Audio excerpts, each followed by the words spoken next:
으로 해놓고 네. 본격적인 얘기 그 다음에 해도 상관이 없을 것 같긴 한데 네, 제가 갖고 있는 거랑 합쳐서 법인을 만들자. 그래서 이제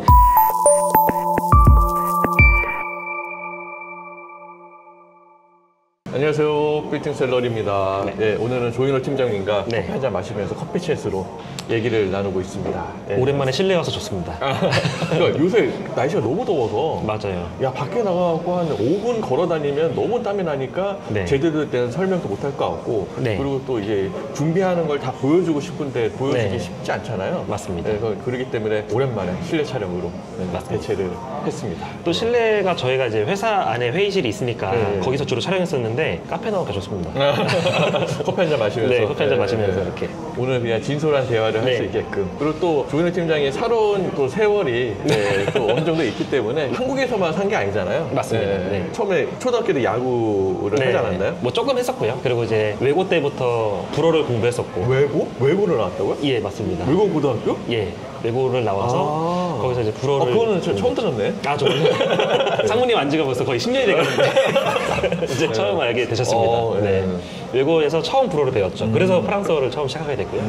외고에서는 프로그램들이 있거든요. 방학 때 교환학생처럼 외국의 대학교에 어학연수를 가는 프로그램이 있는데 고1 때 여름방학 때 이제 영국으로 갔죠. 레딩이라는 곳이 있습니다. 네. 거기 이제 대학교에 가가지고 어학연수를 하고 이제 돌아올 때 그때 이제 프랑스에 가서 여행을 5일 동안 하고 왔거든요.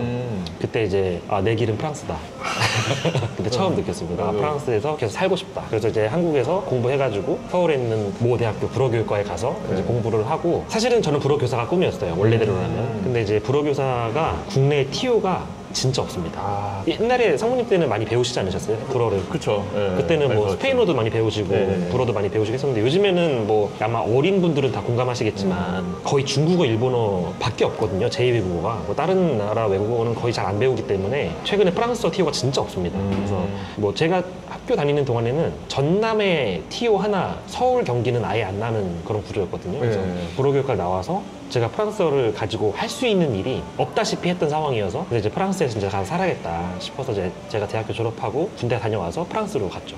그래서 그러면 처음 봤을 때 프랑스와 네. 지금의 프랑스가 좀 많이 다른가요? 아니면 똑같나요? 저한테 느껴지는 네, 프랑스가 네, 네. 많이 다르죠. 아 그래요? 근데 아주 많이 다릅니다. 그럼 어떻게 다르나? 처음에는 여행으로 처음 가보죠. 5일 동안은. 그 다음에 이제 제가 대학교 다닐 때 네. 대학교 2학년 끝나고 나서 리옹이라는 데가 있어요. 프랑스 네. 중부에 리옹이라는 도시가 있는데 그 리옹에 이제 1년간 어학연수를 갔었거든요. 공부를 하려고, 프랑스어 공부하려고. 그때 갔을 때까지만 해도 좋았거든요. 네. 프랑스는 되게 좋은 나라고 살기도 좋은 거 같고 선진국이고. 선진국이고 그다음에 잘생기고 이쁜 분도 많고 네, 그러니까. 유럽이니까 너무 도시도 이쁘잖아요. 네. 놀기도 좋고 그냥 마냥 좋았던 것 같아요. 그때는. 그러니까 관광일 때랑 네. 또 내가 직접 살 때랑은 또 다르잖아요. 많이 다릅니다. 네. 제가 이제 리옹에 있을 때부터 조금씩 느꼈던 부분이기도 하고 대학교를 한국 다시 와서 졸업한 이후에 다시 파리로 이제 일하러 갔을 때 그때는 이제 진짜 삶의 전선이 될 수밖에 없고 네. 그때부터는 이제 안 보이던 게 보이더라고요. 살기 위해 발버둥을 치는 시기가 되니까 네. 진짜 달라지더라고요. 대표적인 거는 일단 아마 프랑스 가보신 분들 많이 느끼겠지만 솔직히 이건 프랑스만의 문제가 아니라 유럽 전체의 문제인 것 같긴 한데 더럽거든요 일단. 그리고 이제 은근 많은 인종차별. 그러니까 제가 살기가 되게 어려운 부분이었기도 했고 그다음에 제가 이제 취업을 진짜 알아보는 시점에 생각보다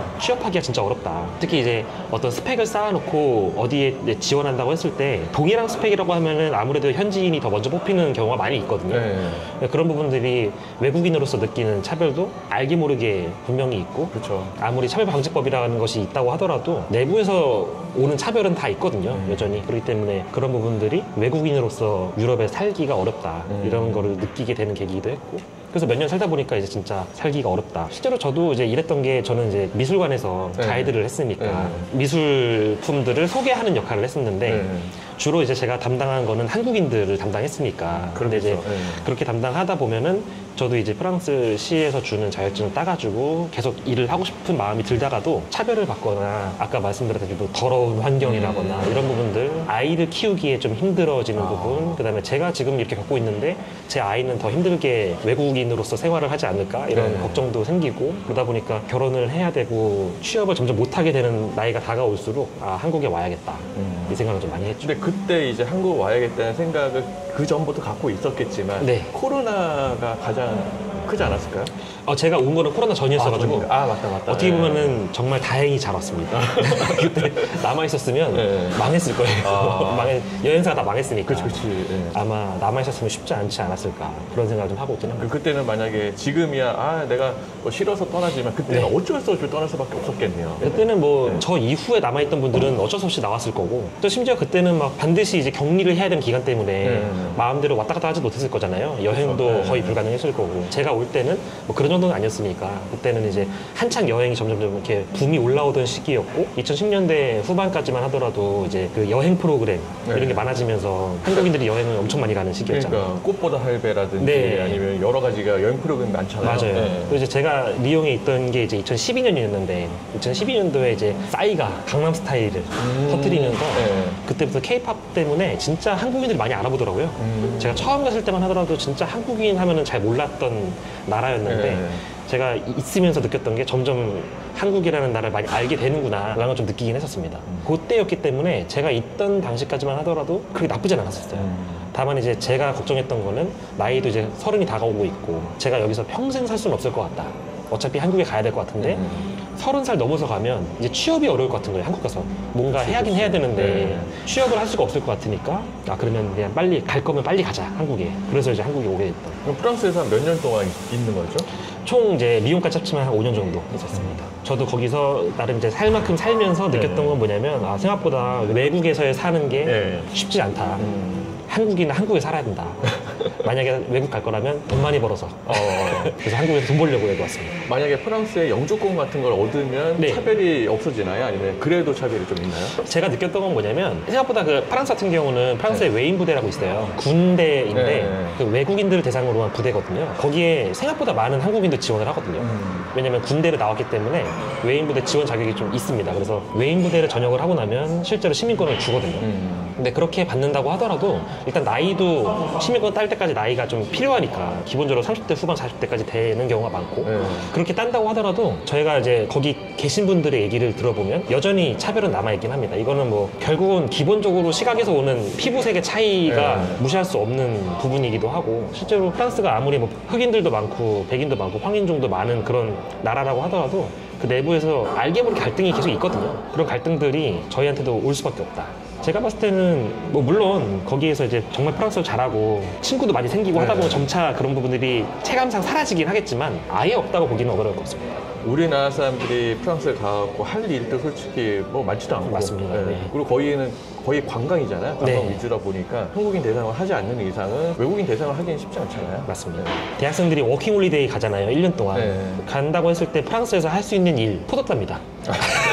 포도 따가지고. 포도주는 많이 마시겠는데. 네. 와인, 이제 샷도라고 하거든요. 네, 와인 네, 만드는 네. 그런 곳에 가가지고 포도 따입니다. 그런 거 주로 하고. 보통 호주 가면 그러잖아요. 호주 가면 반일 하잖아요. 네. 똑같이 프랑스도 반일하고. 왜냐면 거기가 이제 말씀하신 대로 관광주인 나라이고 네. 농업이 주다 보니까 농업 관련된 일을 많이 할 수밖에 없습니다. 그래서 정작 프랑스어를 배우러 갔는데 프랑스어는 못 배우고 포도만 따다가 오는 경우도 많이 있거든요. 근데 제가 봤을 때는 뭐 현실적으로 저희가 어떤 산업에 종사해서 프랑스에 가서 어떤 산업의 기술을 배워온다? 쉬운 일은 아니긴 합니다. 그렇죠. 네. 제가 조현우 팀장하고 술을 뭐 가끔 마시긴 하는데 네네네. 네. 와인을 마시는 걸 못 봤어요. 맨날 소주밖에 안 마시는데 와인이 다 거기서 거긴가요? 아니면? 아닙니다. 와인도 나름의 또 네. 차이가 있고 저도 와인을 참 좋아해서 집에 이제 저도 와인셀러가 있어요. 그래서 와인을 사놓고 먹는데 근데 이제 와인이라는 게 사실 워낙 천차만별이기도 하고 최근에 이제 와인도 되게 다양해졌거든요. 형태가. 그래서 약간 한국인들이 좋아할 만한 와인도 많이 생겼고 사실은 제가 프랑스에서 먹는 기본적인 거의 와인들은 거의 대부분 떫은 와인 바디감이 있는 와인이라고 한다면 최근에는 뭐 스파클링 와인도 있고 또 와인이 막 캔 스타일로 나오기도 하고 진짜 다양하게 나오거든요. 그래서 제가 봤을 때는 자기 입맛에 맞는 와인을 즐기기에 요즘에는 참 좋아진 거 세상이라고 봅니다. 다양해져가지고 스파클링 와인 달달하거든요. 그런 거는 작업주로 좋습니다. 그러니까 화이트 와인 같은 거. 네, 화이트 와인보다 더 달달한 와인이 있습니다. 또? 네, 네. 스파클링 와인. 예를 들어 모스카토 다스티 같은 거 그런 것들 이탈리아 건데 그런 거 이제 사서 한번 드셔보시면 엄청 답니다. 그런 것들이 은근 또 도수는 또 셉니다. 작업주로 좋습니다. 네. 알겠습니다. 그러면 이 일도 한 10년 정도 지금 하신 건가요, 지금? 네, 이제 8년 차입니다. 8년 차? 네. 네. 그래서 저도 어느덧 8년 차 이렇게 됐는데 돈을 아주 많이 번 건 아니라서 네. 더 벌어야 됩니다. 15억, 20억은 벌었겠지 생각했는데 네. 그렇게까지 못 벌었습니다. 네. 10억, 20억은 아니지만 네. 언저리. 네, 언저리까지 벌었지만 아직 15억은 못 된다. 그래서 근데 뭐 열심히 8년 벌어야 지나면 10억 번다고 하더라도 쓰는 것도 많잖아요. 맞습니다. 네. 사실 이게 거의 다 쓰고 또 뭐 집 사고 뭐 사고 하다 보니까 네. 사실 남는 돈 별로 없긴 하지만 제가 봤을 때는 앞으로 더 일을 해가지고 더 열심히 벌어야 됩니다. 앞으로 뭐 잘 되실 것 같고. 네. 그럼 오늘 이제 주제로 돌아와서 네. 지금 6.27 대책 이후로 해서 네네네. 아파트 같은 경우는 6억 대출 규제가 있잖아요. 그리고 토지거래 허가구역은 6개월 이내에 들어가야 되고 네. 뭐 그런 게 있는데 그리고 만약에 내가 1주택이 있다고 하더라도 다른 아파트를 매입하게 되면은 네. 6개월 이내에 팔아야 되는 네. 666 대책이 있잖아요. 맞습니다. 네. 그거에 대해서 어떻게 생각하시는지. 사실 이번에 이제 대출 규제가 나온 이후에 저희가 느꼈던 건 뭐냐면 일단 표면적으로 봤을 때 네. 6억이라는 금액으로 대출을 제한한다라는 게 조금 충격적이었습니다. 그렇죠. 그러니까 일반적으로 저희가 비율을 대출 제한에 어떤 기준선을 둔다거나 혹은 뭐 DSR이나 아니면 LTV 같은 어떤 기준선을 두고 거기에 대해서 특정 비율로 대출 제한을 두는 제도가 일반적이었다면 이번에는 이제 수도권 내에 있는 아파트를 매입할 때 6억이라는 금액을 아예 딱 명시해가지고 그 안에서만 대출을 받아라 라고 하는 제한이 들어왔다는 게 조금 충격적이었고요.